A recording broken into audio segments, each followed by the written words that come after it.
May I come in, ma'am? Yes, come in. Please sit down. Thank you, ma'am. Assalamu alaikum. Walaikum salam. What is your full name? This is Taslima Akhtar, but my friends and family members love to call me Taslima because this is my nickname and I'm quite familiar with this name. Do you like your name? Definitely. It has a beautiful meaning. It means wisdom. Is your name important to you? Yes, of course, ma'am.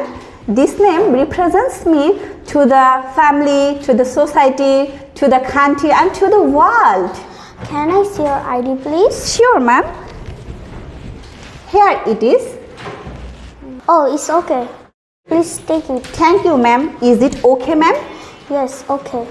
Thank you. Where are you from? Actually, I'm from Manikganj, a very beautiful district in Bangladesh.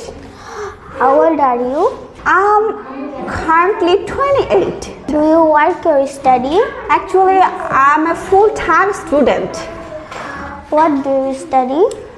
I study English at college. Where do you study?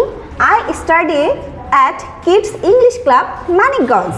Okay, thank you. Nice to meet you. Nice to meet you, ma'am. Nice to meet you, ma'am.